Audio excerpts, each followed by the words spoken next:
ព្រឹកចុងសប្តាហ៍បាយព្រឹកចុងសប្តាហ៍បាទ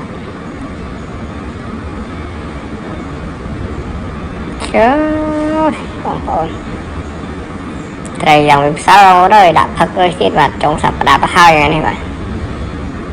បានរួចពេលនេះដែរបាទតែចោលដែរបងប្អូនអត់តែរួចពេលបាទមានអីសំខាន់ណាស់អាហារបាទតែបើអត់អាហារស្លាប់បាទអាហារมันសំខាន់ណាស់ពេលអត់អាហារដែរបាទតែឥឡូវបើយើងមានបាយមកហូបហើយហូបទៅបាទមានទឹកត្រីមួយចានត្រីមួយកន្ទុយយើងរស់ហើយបា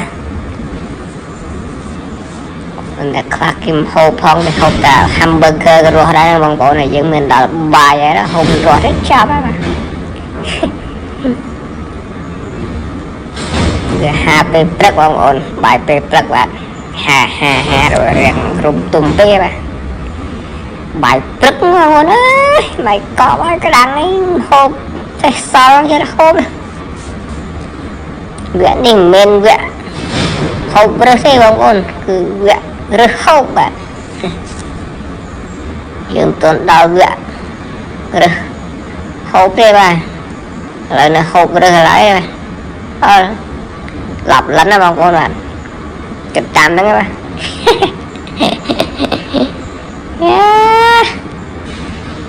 ឆ្ងាញ់អូនឆ្ងាញ់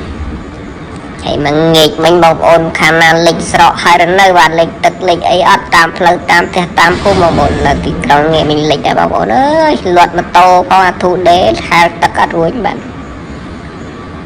ជីលុតឯងខ្ញុំនៅទៅជាក់វាចង់ងូតទឹកបាទចឹងតែលាត់មកចង់ប្រឡាក់មកបានឆេះវិញបាទលិចផ្លូវលិចអីរត់ចូលផ្ទះចូលមិនរួចបងប្អូនទឹកវារាំងគ្រប់តែផ្លូវចូលផ្លូវណាក៏មិនរួចដែរបាទស្រិតទឹកវាំងទៅនេះជាប់ជួងទៅនោះជាប់កាត់ប្រូប្រលិចផ្លាប់បាទ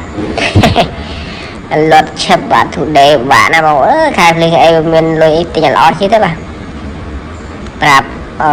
ដឹងអ្នកបងប្អូនតើបានជិះបាទត្រូវវាដូចខ្លះឆ្លងភ្លើងដូចរបស់ខ្ញុំជាងរឹមដឹងធ្វើមិនទេបាទអត់ដល់ចាក់ដឹងថាគាត់ដេកទេបាទតែលៀងទឹកហ្នឹងក៏គាត់មិនឆេះដែរខ្ជិលចឹងអាធូដេមួយខែភ្លេងចាំណាបងអើយកុំចាប់ជីអីបាទមិនស្រួលទេស្រួលពេលជីវាពេលវាជីវិញបែកញើសដែរហ្នឹងបាទវាតូចមែនតែអុកឆ្ងាយបែកញើសបាទហើយមែនតែប៉ុណ្្នឹងបងប្អូនបាយ